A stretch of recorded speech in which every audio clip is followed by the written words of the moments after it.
USS Missouri, the Mighty Mo. We're coming to you today live from the heart of Pearl Harbor. Well, I mean, not live, obviously. This is pre-recorded, but I thought it would be appropriate to do the introduction to this video, at least here beneath the guns of this venerable old veteran of World War II, because we're going to be talking about naval campaigns. This is a whole new subject for me, and let me just start out by saying I don't know a whole lot about it. You know, if you're the kind of guy that really wants to watch YouTube hosts who know everything there is to know about everything and are here to just do nothing but educate you, brother, have you come to the wrong house. Instead, you have come to a house of wargaming that embraces challenges. And we embrace the challenge of diving headlong into the waters of new genres and new styles of gaming that we haven't encountered before.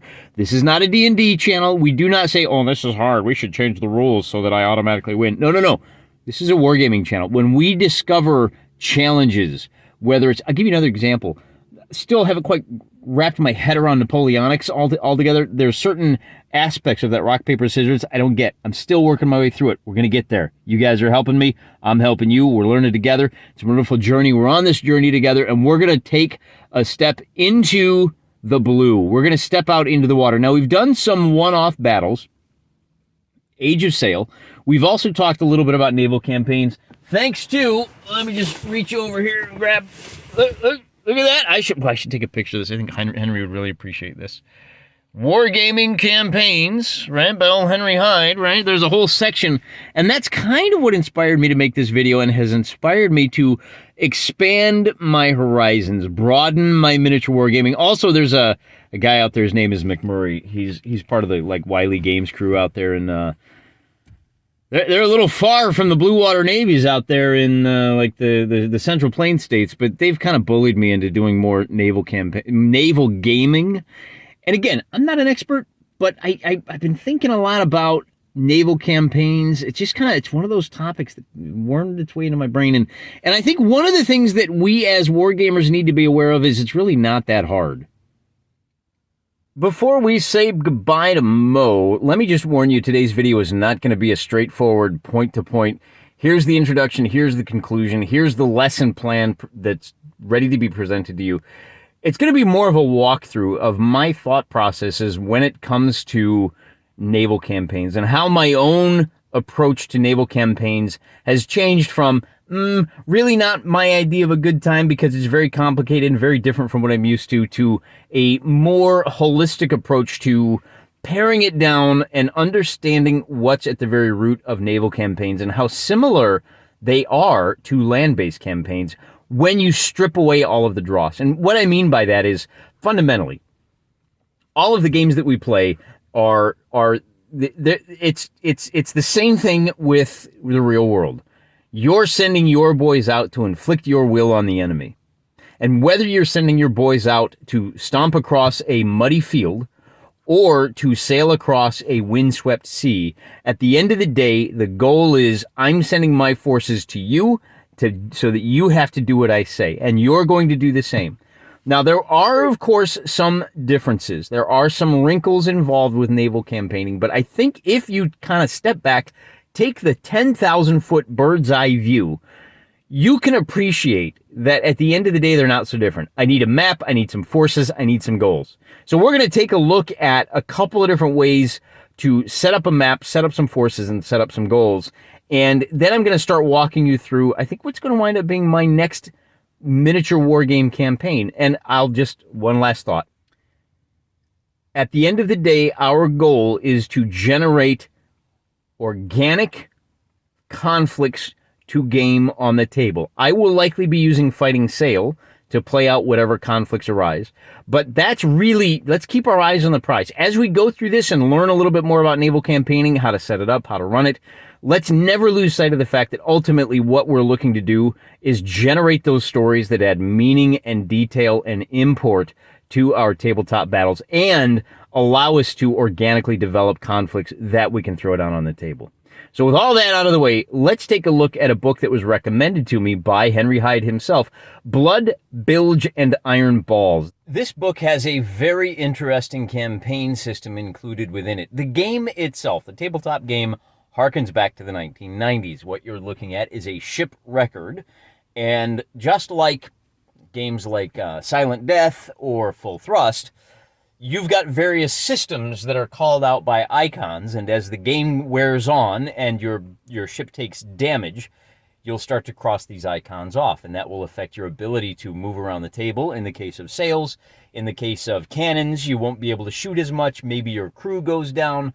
And then, of course, if you're captain or carpenter or what else? There's like navigator. As these systems take damage, you're not going to be able to do as much on the tabletop until eventually you may have to be forced to strike your colors or you're sunk. That's it in a nutshell. We'll talk more about this game at a later date. I'm not going to use this game for the battles. It's really made for fleet actions, and I think it might be a little too complex. And fundamentally, Fighting Sail does everything I needed to do in a much simpler package. But I wanted to show you this campaign system. Take a look at this picture right here. This is the campaign map presented in Blood Bilge and Iron Balls. It should look familiar to those of you Wargames research group players, at least in the back of De Bellis Antiquitatis, at least the version that I played. I think it was 1.1, maybe 2.0. They had a very similar map with a point-to-point system designed to get your armies into conflict as soon as possible. Now here, we have a couple little wrinkles. Each kingdom and the shaded shapes, the triangle, the square, those are the home ports. And then immediately adjacent to those home ports is a circle. The circles are where you can move your fleets to. The circles adjacent to home ports are coastal waters. If an enemy fleet is located in the coastal waters, SpaghettiOs, you have been blockaded, and that is going to impact your ability to influence events out in the seven seas. Now, the dotted lines are trade routes, and if you sail along one of those, you claim it. And if you have it claimed at the end of the year, you score a point. The circles that you see here have numbers in them, and if you control all of the trade routes going into a circle, you have monopoly, and you will score that many points as shown in the circle. The more arrows, the more points you get. So that center circle has 8 arrows. You score 16 points if you control all 8 trade routes. But of course, that's going to be very hard because the enemy gets a vote. Once the enemy sails along one of those lines, he claims it. And so what you want to do is you want to park somewhere that in order to sail across those lines, he's going to have to come to battle with you. This is, for my money, a little bit too abstract. Of course, we're miniature wargamers. We've miniaturized things. Everything we do involves a certain level of abstraction. I just think this is a little bit too far. I don't think that I'm going to get out of this what I hope to get out of a naval campaign, and that is a deeper and richer understanding of the complexities of running an admiralty, of having to juggle multiple fleets with multiple tasks at hand and multiple capabilities of doing so, all while trying to outsmart an opponent. There's elements of that here, but I think playing through this will make you good at playing this. In the same way that playing Monopoly might provide you a little bit of a glimpse at what it's like to be a landlord. Playing Monopoly makes you good at playing Monopoly. Playing this game will make you good at playing this abstract game. So we're going to go a little bit deeper, and we're going to turn to our old friend, the hex map. Before we do, though, let's turn to our new friend, Henry Hyde, and Wargaming Campaigns. He's got a whole chapter on naval campaigns, which fans of the channel know because I showed them this chapter, and we worked through some of the exercises. Very useful. A lot of great ideas. Unfortunately, for my money, this is missing one of the most important aspects of naval campaigns. Not only that, now he does, right, give him credit. And this is a good book. It's very thorough, but there's one thing that's missing, and maybe it's a me problem, because it's also missing from Tony Bath, who is name-checked here in the opening paragraph, right? He doesn't even get 2 paragraphs in before, let's see what it says here. Naval wargaming has always been something of a Cinderella branch of the hobby. This is reflected in the tales of its legendary origins. There are none. Oh, here we go. All right, so it's the 3rd paragraph. Tony Bath setting up a wargames campaign. I have this book, and I looked at it, and it doesn't talk about how to set up a wargames campaign when it comes to a naval campaign. Tony Bath gives you a list of conflicts. Hey, here's a conflict between the mainland India and Sri Lanka. And I think there could be a really interesting naval campaign about the naval fights between those. It's not Sri Lanka, but I'm misremembering, I know. But Tony Bath basically says, here's a list of historical conflicts that would be interesting to wargame, and here's Just some vague general ideas about how you might do that. Hey, that's great if you know all there is to know about this. I don't. I'm at a bit of a loss here. Henry Hyde gives you 3 ways to run a naval campaign, and he even gives you some step-by-step instructions on how to do so. Hey, remember in the last video we talked about you can have everything is out on the table. Wherever your boats are, wherever your fleets are, both players know where all the ships are. You can have a semi-secret where you have tokens that represent fleets, and your opponent doesn't know what is in each fleet. It only knows where your tokens are. Some of those tokens may be dummy tokens. Hey, we've got some fog of war. Very important. And the third way, of course, is umpire run. You know where your tokens are. You don't know where your enemy's tokens are. You have to wait until you blunder into them, which the referee will tell you. All right, that's 3 great ways to run it. He does provide you some information on windage, right? Wind direction, right? And how to change wind randomly as time goes on and do it in a way that makes sense. How fast are the various speeds that your ships will be able to, and I probably skipped past this. He's talking age of sail here. So, hey, here's a wind speed, starts out moderate 11 to 20 knots, and then each turn, I think the number of knots is the number of miles you can travel. Hey, that's great, unless you're traveling upwind, in which case you have like a 50% penalty. If you're traveling with the wind, you've got a 30% penalty. So, the guys that are running with the wind will be faster than those going against it. That will also give them the opportunity to do more maneuvering. He's got some great things that are vital aspects of naval campaigns. We're going to get to that in a little bit because we got to talk about that. But first, I want to mention Henry does do some of the more advanced stuff, but he's missing the actual setup. The closest thing I can find to that is this table here. It's a great table. I mean, this will help, right? He's got a naval combat score. And you can use these to generate matched lists. You can use these as point costs for building your 2 fleets. Well, multiple fleets, I would imagine. Given our experiences with land-based campaigns, we will go with 3 fleets per belligerent. And then he offers some advice on, well, what if you have a more experienced crew or a less experienced crew, which is important because we like asymmetric fights. We may go with one navy that's got a lot of ships with inexperienced crews, and maybe they favor bigger ships. On the other hand, they're going up against a fleet that is composed of fewer, smaller ships with very experienced crews. What effect that will have? I have no idea. Like I said, I'm a neophyte. There are a few things we can talk about, though. And so what I want to do is, and we'll get to this in a future video, how I've set up the fleets and the belligerents. But for today, what I want to do is I want to show you the map that I generated. Remember we talked about we're going to do a hex map campaign so that we can actually move tokens around and order ships to do whatnot. But again, I'm still at a loss as to what the objectives for the belligerents could be.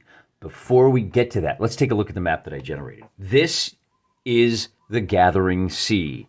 And those of you that are geography buffs probably recognize it. The communities that you see around there are thinly veiled references to real communities. And I'm not going to spoil it for those of you that don't recognize this, but I will call your attention to a couple of features that I have added. The first is, obviously the blue is the sea and the green is the land, and we've got some rivers and we've got some ports and harbors that will be important. There are 4 resource points. These are either areas that are rich in natural resources. You can dispense a fleet there to take advantage of that. Maybe they are independent towns, free city-states that produce that particular feature. Up in the north, we've got a mining community. We've got a finished goods community here. That's what the gear is. We've got a little fishing community here. And this feature, I think it's worth pointing out. This is actually, remember, I'm a geologist, so, geomorphology is kind of my thing.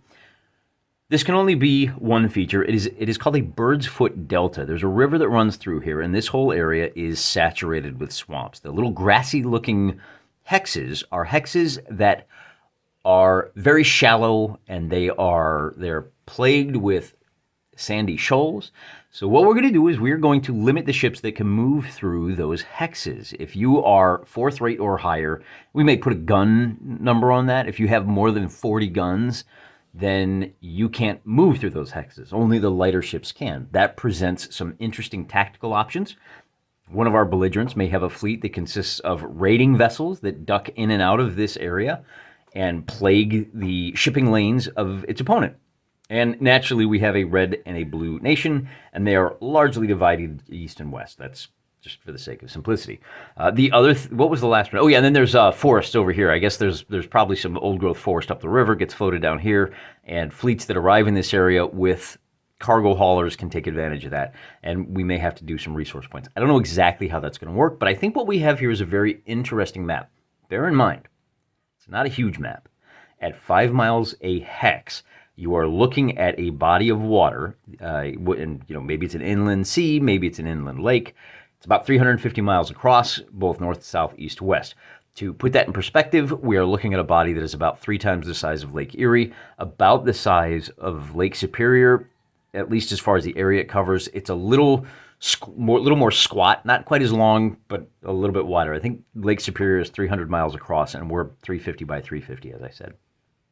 Now, what that does is, because we're using 5 mile hexes, anytime a vessel is on the water, it will be able to see all of the hexes adjacent to it and 1 hex further. So now we know what our visibility will be. All land features will block line of sight, of course.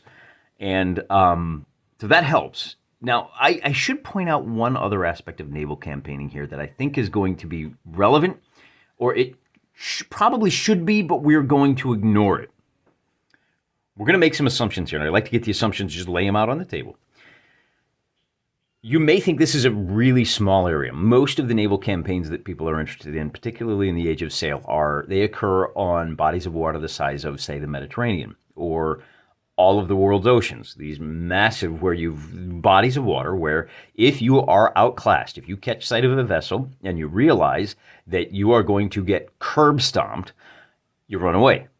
And you just put the wind at your back and just go, and hopefully you can outrun the guy, or you can just outlast him. If he can't catch up with you in time, it becomes a marathon. You do not have that option when you are looking at a body of water about this size. If you're traveling remember we said that a just kind of moderate breeze is going to move your vessels at about 2 hexes per hour. You're going to be able to cross this thing in less than a day. So that changes the economics of the warfare that exists in a situation like this. There is historical precedence for naval wars fought on this scale. During the War of 1812, Great Britain and the United States went to war over control of the Great Lakes. Like I said, Lake Erie is about the third, and that's where most of the battles were fought, either on Lake Erie or Lake Champlain, which is even smaller. Because you don't have to worry about laying in months and months of stores, fresh water, hardtack, and all of that, you're only going to be sending your vessels out to patrol for, a week at a time. That saves you an enormous amount of tonnage. And of course, these being warships, you would say, good, I can put more armor on my ship and I can put more guns on my ship. So that's one of the factors to be aware of, is that the lake-bound vessels that sail on a body of water like this, are typically punching way above their weight. They can throw out broadsides that are anywhere from 2 to 3 times, if not more, than the equivalent tonnage vessel out on the open ocean. The second thing to be aware of is that you are never more than a day or so from port. So what would happen in the War of 1812 is that both sides would send their navies out, and they'd look at the situation, and the admiral or the various captains would look around, and they would say, good, I have the advantage, let's go hard at them. And the guys that were at the clear disadvantage would say, nope, and they would just nope the heck on back to the harbor. Once you're in the harbor, you're protected by the guns, you're safe. So there was a lot of jockeying for position, and you didn't see very many true battles unless there was a bit of trickery involved, or one of the captains grossly underestimated the strength of his opponent, or the wind shifted in a way such that the guys that were running away could no longer get away, or somebody made a terrible mistake, or just these things happen. Eventually, both sides look at the situation and go, you know what? I think I can take him. And the other captain says, I think I can take him. And they have a fight, and it's probably going to be a very fair fight because these guys have the same level of expertise. And one side wins. One of those captains is right, the other is wrong, and you have a battle and it's decisive. Okay, that should happen here as well. You're never more than a day from port, so you just run away if the fight is against you. As I said, we're going to ignore that. And we're going to do that for two reasons. One, I don't have any lake-bound vessels. You can get them. I believe tumblingdice.co.uk makes the War of 1812 freshwater navies. I don't have any of those, and I really want to experience war on a larger scale. So what I'm going to do is I'm going to use these vessels that you see right here in Henry Hyde's. Yeah, we may have some 100-gun first raters. Technically, these are... Oh, I'm sorry, is it first raters or do I just say first rates? I think it's just first rates. Again, I'm new at this. Correct me if I'm wrong. I'm a big boy. I can take it. And I want to know so I don't walk around saying first rater like an idiot for the rest of my life. We're going to use ocean-bound ships. We're just going to kind of ignore the fact that we're conducting this massive fight in a phone booth. Hey, you know what? That's fitting. A lot of Napoleonic battles, Absolute Emperor, I'm looking at you, feel like a knife fight in a phone booth because everything is, the command and control was so limited that on the land-based side, you really couldn't get too far away from your commander. So things tended to bunch up considerably. And I think that's going to be the case here. Again, let me leave you with one thing. So this now kind of opens things up considerably. I still haven't quite figured out how to set up the objectives for the two belligerents. In our next video, we're going to take a look at the two fleets, Red Fleet, Blue Fleet. And we're going to, and when I say fleet, we're probably going to have 3 different commands. We may have one admiral, and I am going to use Henry Hyde's Wargaming campaigns to generate the leaders, both the admiralty and then the 3 leaders of those fleets, and we'll start shoving them at each other. But again, I think this first one, maybe we just do one-on-one fleet, see what happens, right? We'll learn as we go. We'll make some mistakes. We'll do a fairly low-key, low-scale conflict where it's literally just, hey, go find the other fleet, make sure you're at the advantage, and then pound them into driftwood. That might be the way to start. And then we can add 2 and 3 fleets, and we can add things like, well, you have to protect your shipping lanes. You're trying to get, maybe the red nation is simply trying to get manufactured goods. And so they're just trying to escort ships to and from the gear community. The other guys want to stop them. Maybe the other guys want to stop them, but they also want to try to take over and establish a colony over in the woods, right there at the port of the woods. And so they have to try to ferry enough troops to do that. And so we'll give them some objectives, and we'll give them conflicting objectives. You both want to do this. Each of you has one other objective, and of course you want to stop your opponent from doing so. So now we've added some economic complexity. We've added some wrinkles that really make naval wargaming be more closely approximate what it was like in the Age of Sail in the real world. So stick around. That's going to be our next video. I know this was a little bit of just kind of a speculative video today, but I'm trying to give you guys an idea of my thought process, and I'm trying to show you guys how sometimes we as wargamers get all bound up in the complexities of things, and we look at a map like is it Daria? What is it like this, right? Here's a continent, Furchtinsel, and you could probably do a nice little naval campaign here. You've got some islands and some communities and whatnot.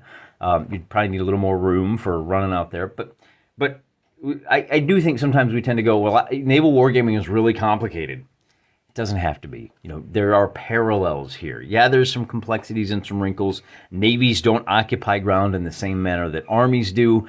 And, as a result, there's a lot more mobility. But at the end of the day, you're just running at the enemy with sharp sticks. You're just throwing rocks at them. Yeah, they're bigger rocks, but you're just trying to impose your will on them. You're trying to take cities from the enemy. So I think if we maintain that perspective on naval wargaming campaigns, I think we can really learn something from it and come to a deeper appreciation of our history, the history of the human condition, and all that good stuff. Plus, we get to shove toy boats around. I'm praying for you.